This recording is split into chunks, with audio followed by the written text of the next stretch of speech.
Hello. Welcome back to A Very Nice Day with Kelly Grace May. I'm very happy that I made it to this seat because at one point, about 20 minutes ago, I didn't think we were going to be able to record today's solo episode. I'm recording this on a Tuesday and it's coming out on Thursday, so kind of a quick turnaround. I was in the Uber on the way here. It's like the gloomiest, rainiest day in New York right now. It says it's going to snow, but it's not. It's like fake snowing, like the gross slushy stuff on the ground, not like the cool white winter snow that I was hoping for, but it's fine. I was about 2 blocks away from the studio. I'm in the Uber. I had a great morning. All was well. All of a sudden, I get hit with these like deep, low stomach cramps. Like, sorry to be TMI, but resembling that of a period cramp. Doesn't make sense because I'm not in that phase. I'm not in that time where that would be happening. And so I'm sitting in the Uber like, what the fuck is going on?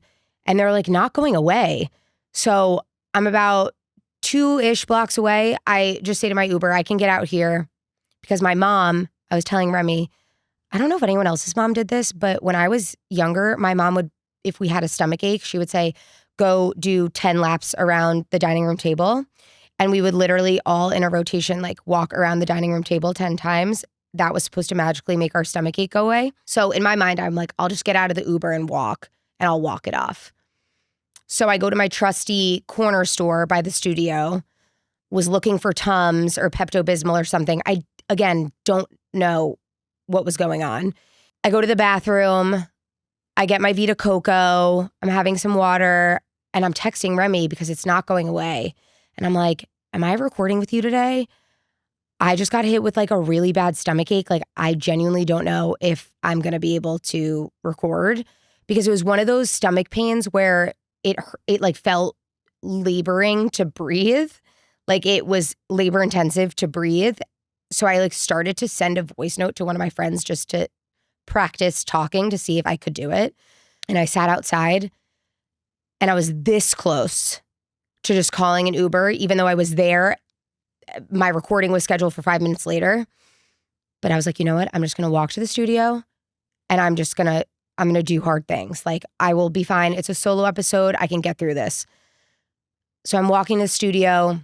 I'm really proud of myself that I'm being strong and deciding to put my head down and focus and be a professional. Get to the lobby of the building. Go up into the elevator with this other woman. I hit the 15th floor. She hits the 10th floor. We hit 4. She's on the phone with someone. And this loud like noise happens in the elevator. And it like kind of like screeches. And all of a sudden at the top it says 4. And then it says OS, which is elevator code for out of service. And the woman hangs up the phone with the person she's on. And she's like, oh my God, are we getting stuck in this elevator? This is my biggest fear. She starts panicking. Now, I've not been fully stuck in an elevator, but I've had scary situations with an elevator. Earlier this year in the summertime, I got basically stuck for like 15 minutes in my building's elevator. It started going up, even though I was hit to go down. And then it dropped like multiple floors. And I was alone. I hadn't even had a sip of water. It was the morning. I was like, what the fuck's going on? I was actually so freaked out when that happened because it was dropping. So I look at this woman. I'm like, we got to stay calm.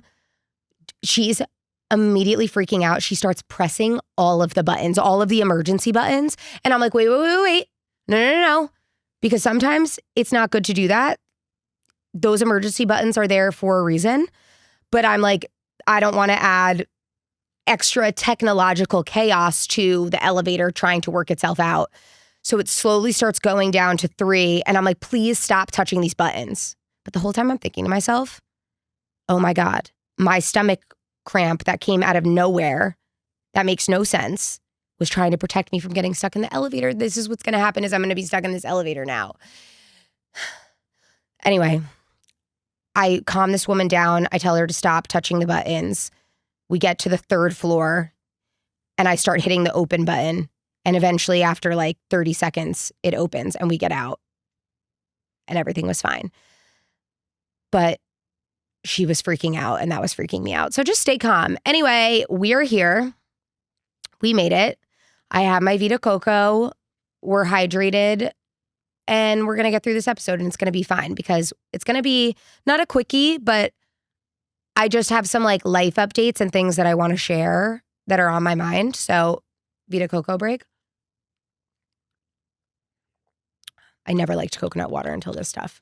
If you haven't tried the strawberries and cream version of Vita Coco, the nostalgic, it's like a nostalgia line. They have a strawberries and cream and an origin cream. It's incredible. I wanted to just give those life updates because we've had some changes. I moved, you may have seen. I moved last Saturday, and it was kind of a chaotic move, or seemingly chaotic from the outside, but it was something that had been top of mind and in the works for a minute. It just, when it came time to like pull trigger and actually take action, that was when it was a little chaotic and a quick turnaround for us as a family.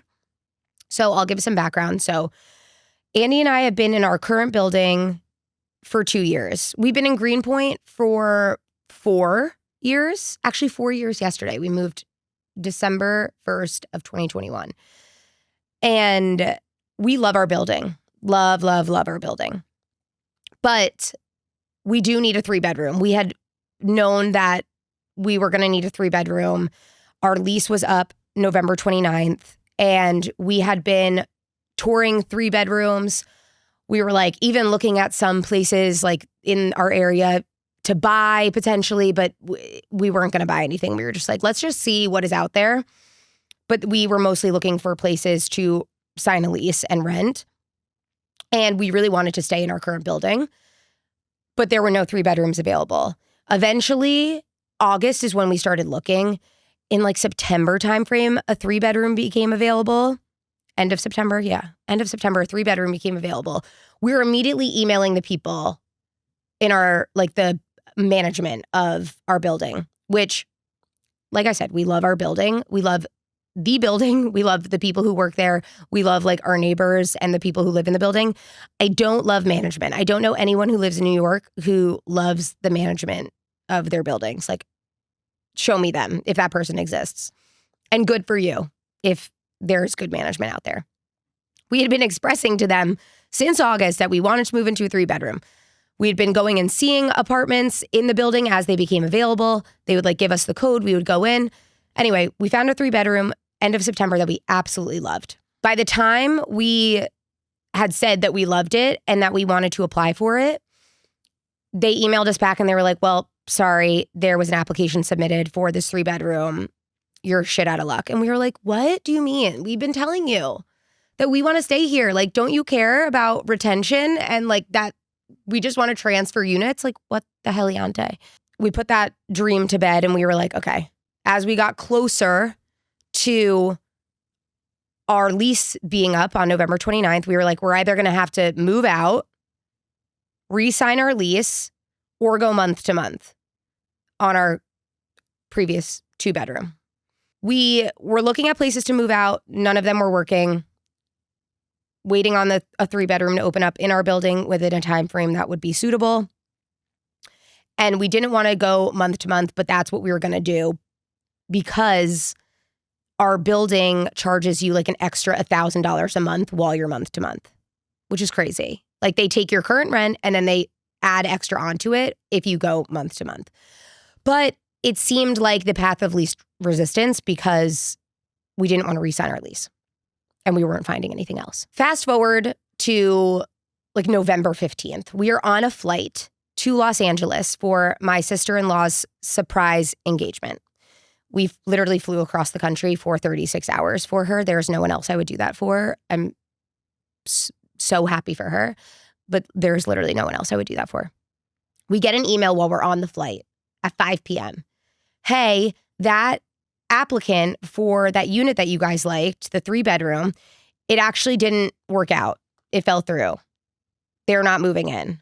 Do you guys want it? And we're like, yes. We're literally on the plane, like using the Wi-Fi, filling out the application, all of the things. We had to do like a transfer inspection for our unit. All of these things had to happen and fall into place for this to work out.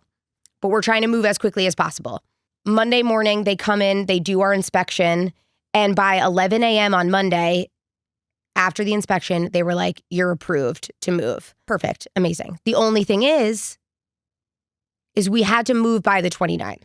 We didn't have a window of opportunity to move aside from that coming Saturday.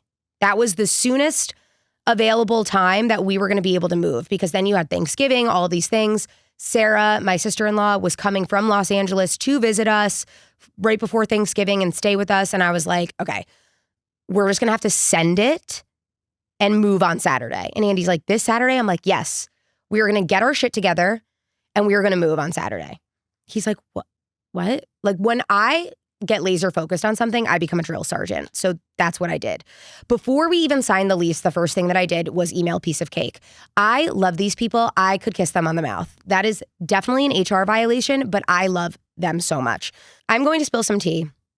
I cannot speak for other moving services like Roadway or any of the others, but I feel like there is this idea that when influencers work with moving companies, specifically those two, that they're free.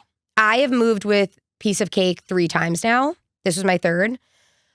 First on moving to the apartment that we just moved out of.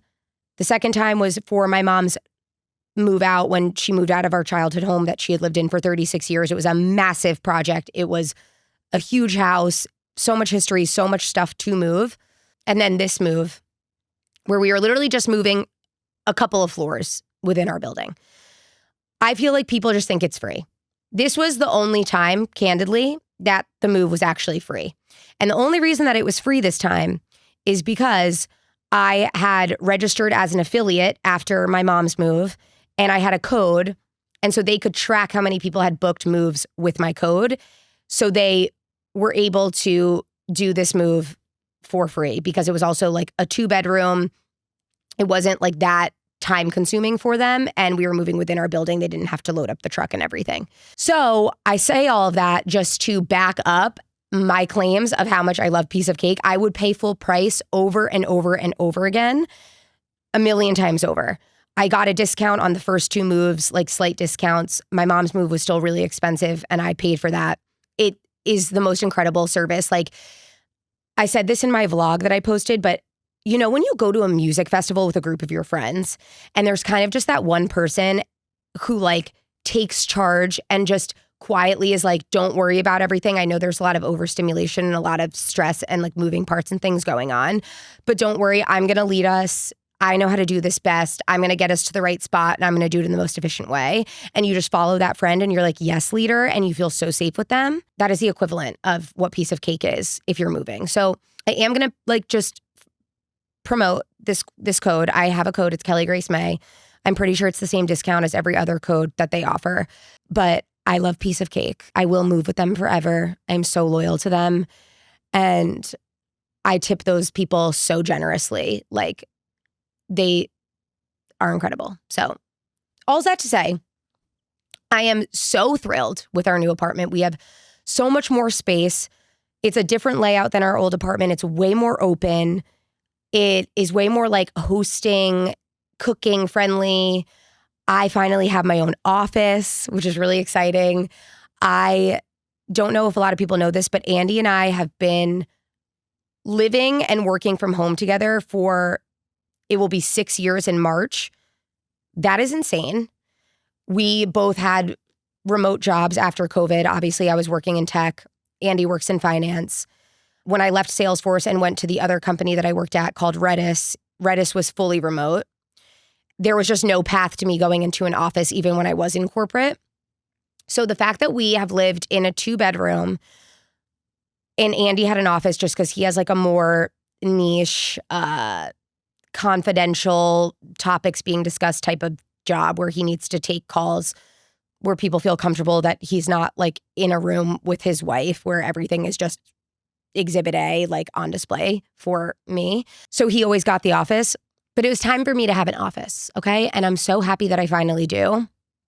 It also just creates like more separation of like, okay, I can go in here, I can film, I can answer emails, I can edit, I can do all the things I need to do.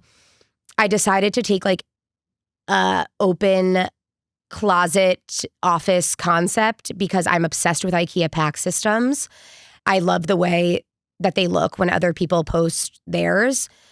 I also wanted to be able to see all of my clothes on display because I just felt like I wasn't getting dressed because I didn't know where the fuck any of my clothes were. And obviously this is such a privilege to be able to do this, but I just feel like I'm about to be like so much more inspired to get dressed in the morning.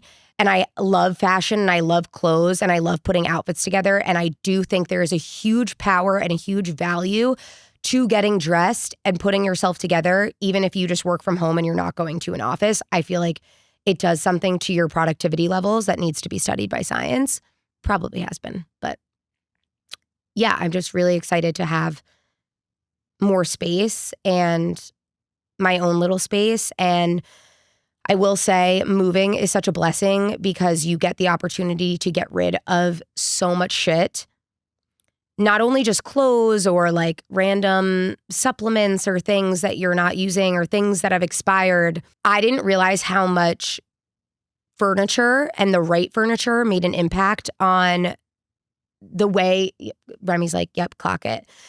The way that your home looks and feels and how much more open it feels. And we got rid of so much unnecessary furniture that like I bought on like Amazon furniture is expensive, but all furniture is expensive, even like the cheap stuff.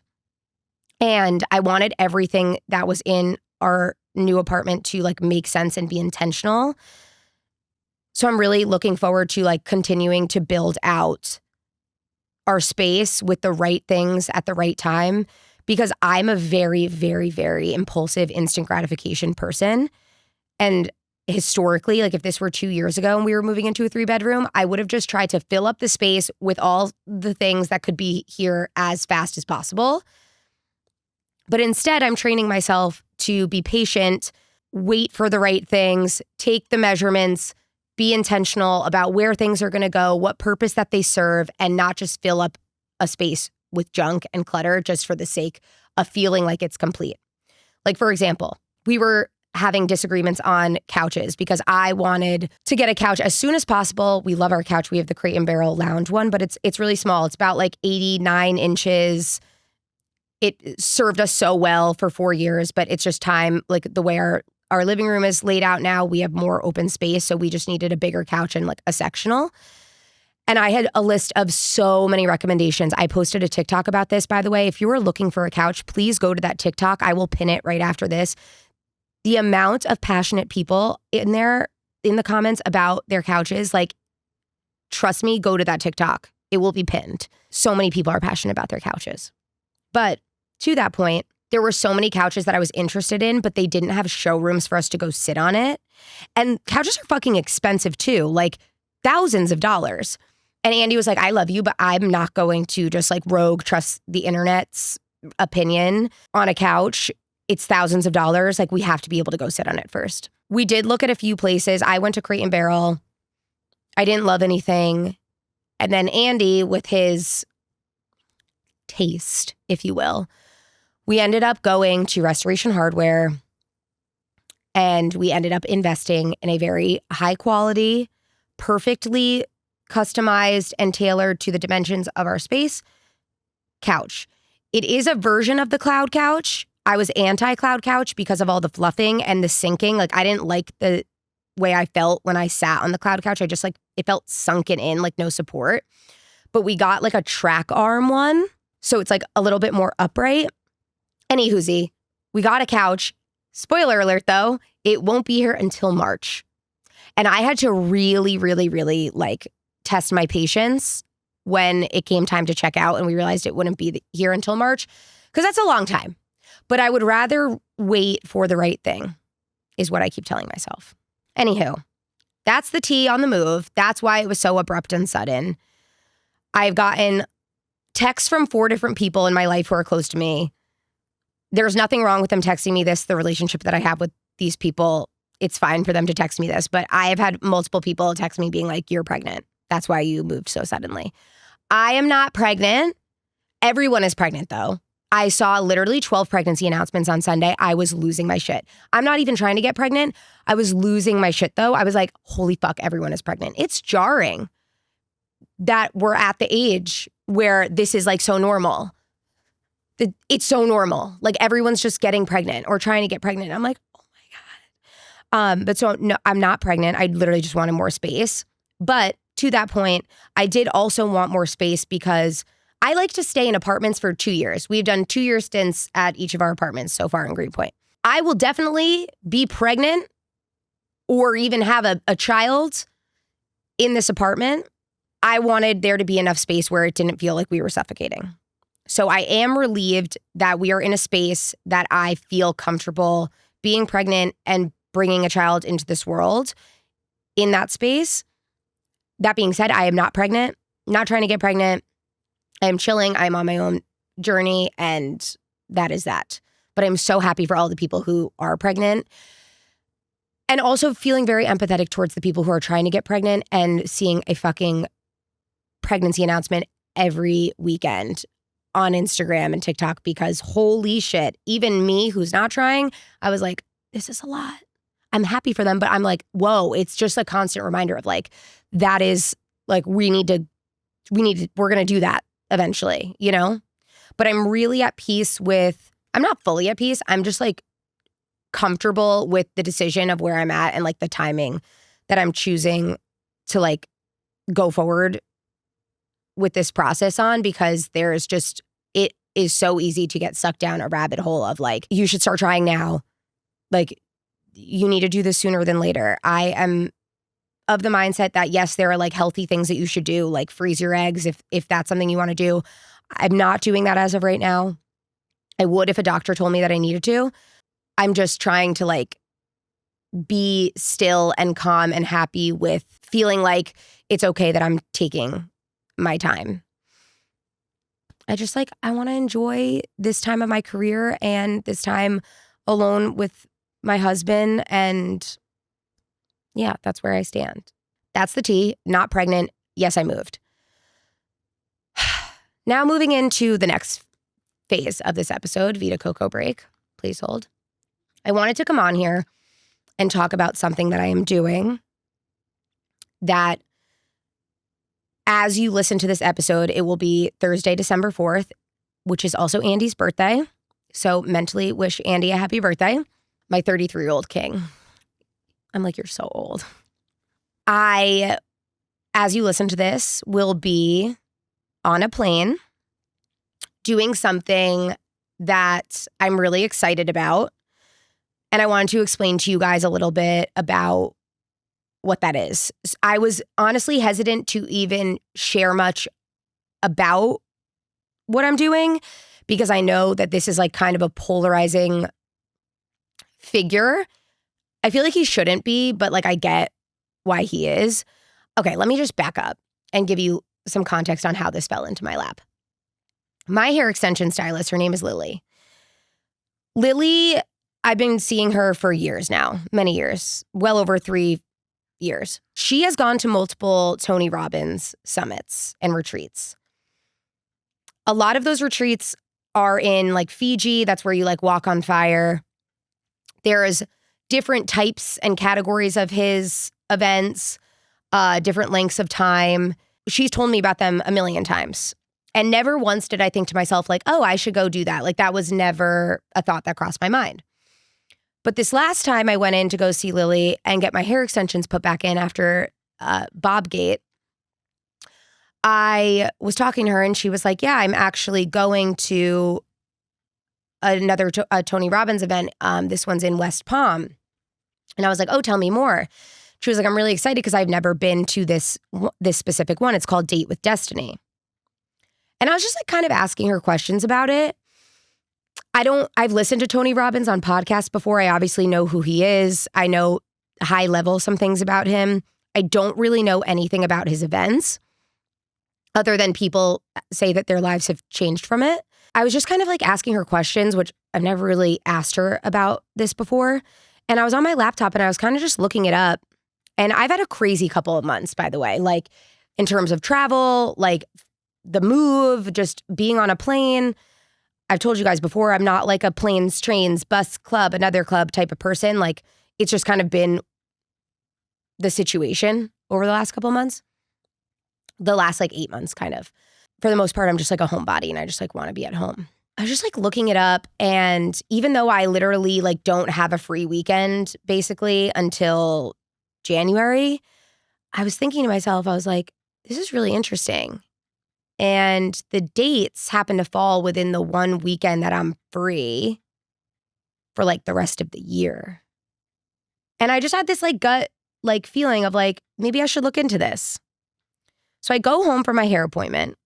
I set up a call, like an intro call with them because Tony Robbins tickets are expensive, which I had no idea how expensive they were. And obviously I'd have to travel and whatever. And I'm learning a little bit more about this experience, and it's 5 days. It's in West Palm Beach. Actually, it's technically 6 days. It's December 5th through 10th. Again, I don't know much about these events that he puts on. I just know that people have had their lives changed from it. And I'm learning like, okay, this is 5 full days, all day the 5th, 6th, 7th, 8th, 9th, and 10th, devoted to personal development, being introspective, like rewiring your brain, dismantling limiting beliefs, all of these things.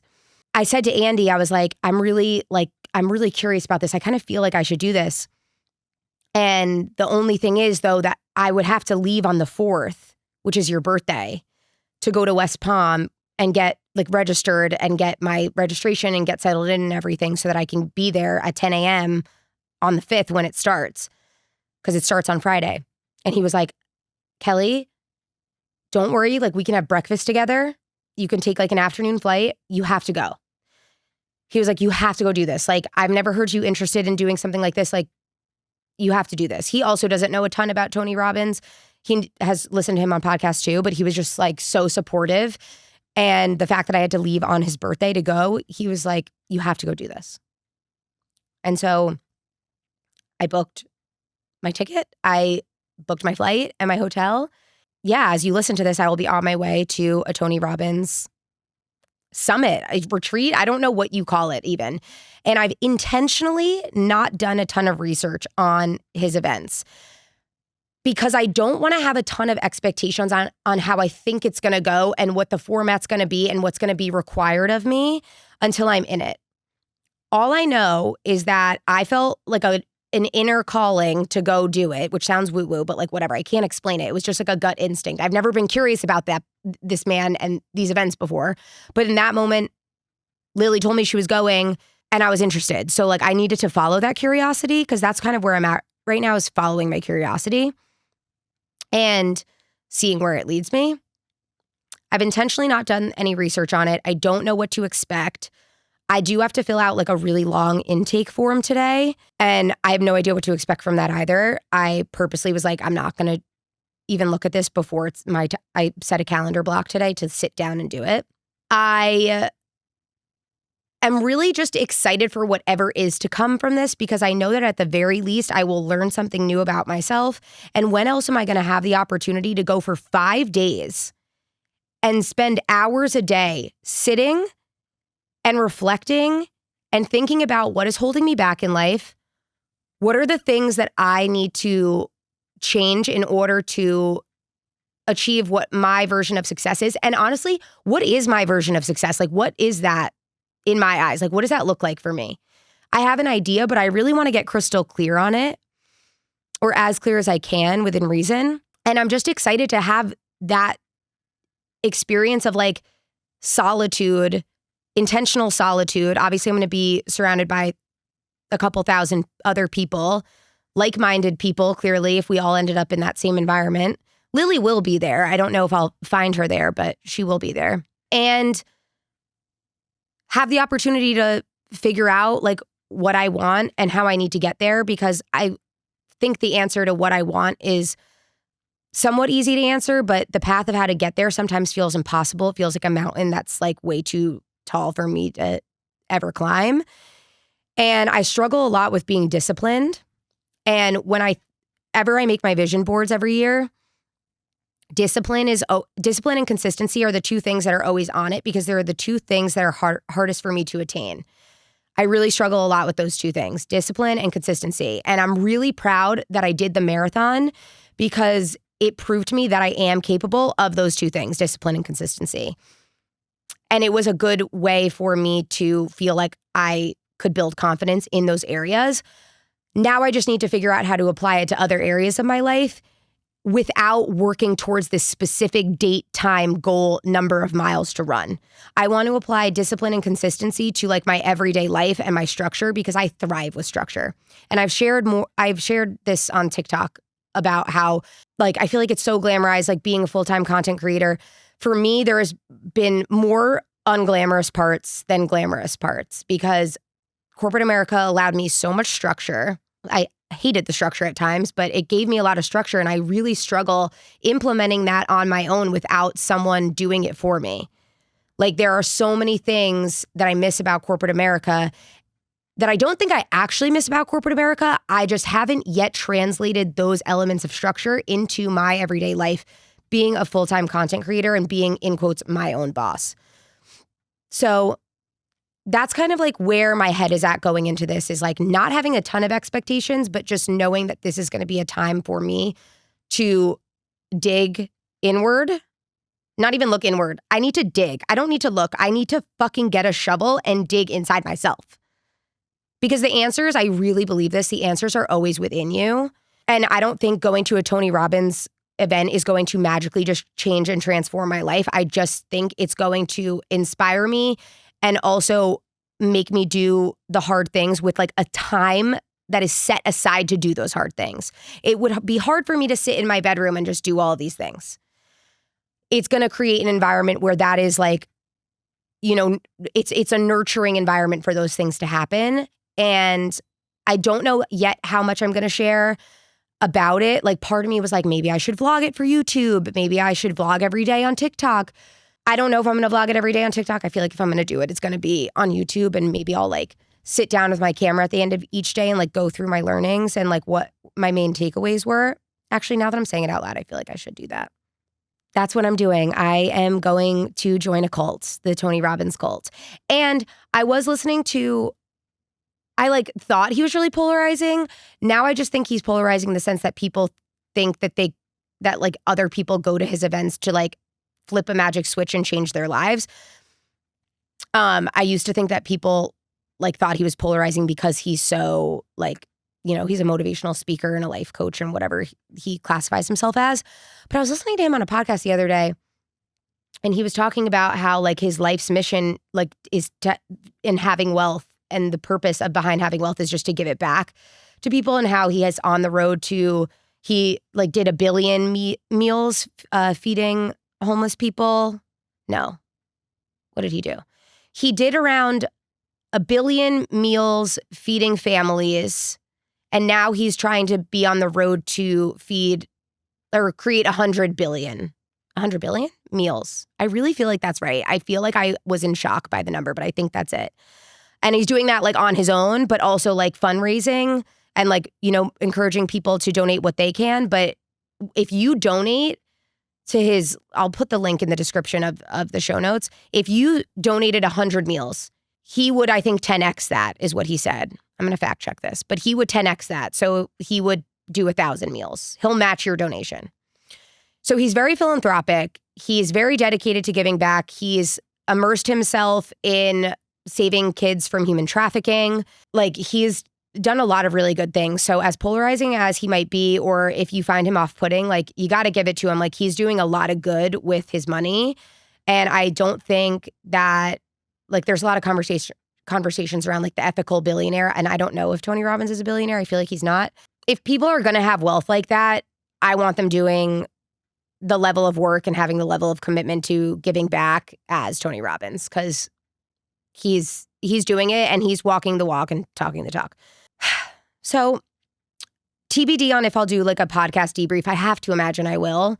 And TBD on if I do a vlog for YouTube. I, again, have to imagine I will, but I'm excited to have this experience and have the privilege to be able to take this time out of my life and have the funds to be able to do it and go see what comes from all of this. So yeah. I hope you enjoyed today's little solo episode. My stomach pains were still present at the beginning of it, and now they have magically gone away. So I'm just going to thank you guys for that. And I'll see you back next week. I wanted to put out this solo episode because I've had so many great guests, but I kind of just wanted to do a little like pulse check as to where we're at.